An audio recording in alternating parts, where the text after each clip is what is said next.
11월 7일 오늘 우리에게 주시는 하나님의 말씀은 누가복음 10장 17절부터 20절까지의 말씀입니다. 제가 주님의 말씀 봉독해서 읽도록 하겠습니다. 잃은 사람이 기쁨에 차서 돌아와 보고하였다. 주님의 이름을 대면 귀신들까지도 우리에게 복종합니다. 예수께서 그들에게 말씀하셨다. 사탄이 하늘에서 번갯불처럼 떨어지는 것을 내가 보았다.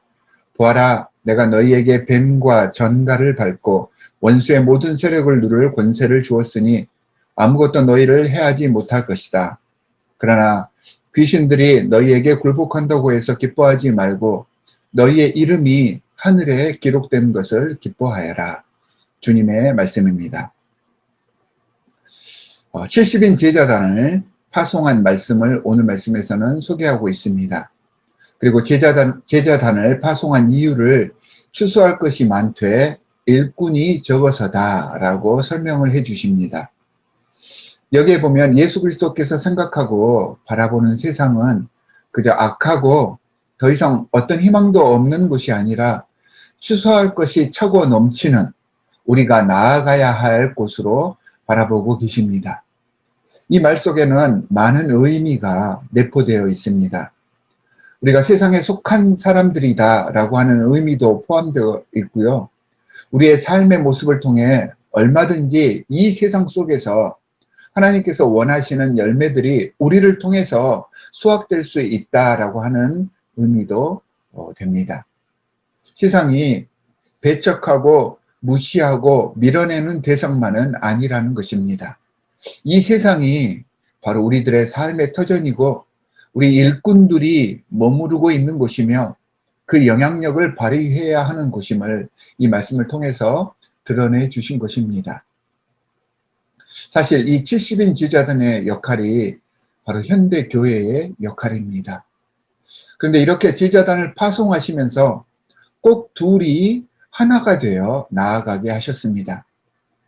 당시 유대인들은 70이라는 숫자를 전 세계의 국가수로 상징적으로 생각하고 있었다고 합니다. 그러니까 예수께서 70인을 세우셨다는 것은 유대 지방뿐만 아니라 온 세계에 복음을 증거하시고자 하는 뜻이 숨겨져 있다고 생각하시면 됩니다. 그렇다면 각 지역에 한 명씩 보내면 더 빠르고 효과적으로 말씀이 선포될 수 있을 것인데 굳이 둘을 묶어서 보내신다고 하십니다. 이유가 있습니다. 왜일까요? 이것이 교회와 목회 사역의 핵심이기 때문입니다. 혼자면 쉽게 넘어질 수 있습니다. 시험에 금세 유혹당하기 쉽습니다. 둘씩 함께 가게 되면 서로 힘을 주고 붙들어 줄 수 있습니다. 합심하며 서로를 위해서 중보할 수 있습니다. 서로 돕고 섬길 수 있기 때문입니다. 그리고 기독교의 모든 사역은 바로 함께 섬기고 상대를 위해서 희생할 수 있을 때 가능해지는 것입니다. 예수님께서는 이 교회와 목회의 원칙을 이렇게 둘씩 짝지어 보내주심으로 우리에게 알려주신 것입니다. 이렇게 예수 그리스도의 마음으로 하나님의 사역을 하니 놀라운 일들이 발생합니다. 귀신을 쫓아내고 사탄이 하늘에서 번갯불처럼 떨어지는 것을 목격하기도 하였고 모든 원수의 세력들이 전부 다 우리 앞에서 흐트러지는 그런 놀라운 권위를 경험하기도 하였습니다. 하지만 예수께서는 이런 일들의 결과에 우리가 볼 수 있는 그런 기적의 형태들에 좌지우지 되지 말라고 분명하게 말씀을 해 주십니다. 20절에서 귀신들이 너희에게 굴복하는 그 일 자체, 일이 되어지는 결과 때문에 기뻐하지 말고 사역의 목적이 되게 해서는 안 된다라고 말씀을 하십니다. 하나님과 함께 한다는 것, 예수 그리스도의 이름으로 하나님 사역에 동참하고 내가 하나님의 자녀이고 예수 그리스도의 제자임을 그것을 기뻐하고 즐거워하라고 말씀을 하십니다. 이것이 말씀을 증거하며 하나님의 말씀을 삶 속에 실천해가는 참 백성, 참 자녀의 삶이고요.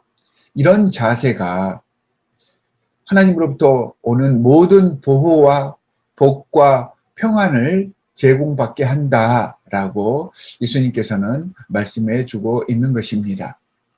오늘 우리의 삶이 예수님께서 부탁하신 것처럼 되어지는 일의 결과로 기뻐하는 것이 아니라 하나님 자녀로 선택된 것, 예수 그리스도의 제자가 된 것, 하나님께서 지금 우리를 사랑해 주신다는 그 자체를 기뻐하여서 그분의 뜻대로 사는 것이 즐거운 하루가 되시기를 주 예수 그리스도의 이름으로 간절히 축원합니다. 제가 기도의 제목 두 가지를 드리도록 하겠습니다. 첫 번째는 오늘 본문 말씀처럼 주님의 자녀, 주님의 백성인 것이 얼마나 기쁜 일인지를 깨닫게 해주십시오라고 기도해 주시기 바랍니다. 또한 이러한 깨달음을 통하여서 우리의 삶이 예수님을 증거하는 선교의 삶이 될 수 있도록 여러분들께서 여러분들 스스로를 위하여서 또 여러분들 주위에 있는 여러분들이 소속된 공동체를 위해서 중보하는 이 시간이 되시기를 바랍니다. 함께 기도하도록 하겠습니다. 하나님 아버지 정말로 감사합니다. 하나님께서는 우리를 주님의 자녀로 삼아 주셨습니다. 하나님께서 우리에게 허락해 주신 여러 가지 많은 복된 그런 일들 또한 기적의 순간들을 보면서 그 일의 결과들만을 바라보고 주님께 기뻐하며 감사하지 않게 하여 주시옵소서.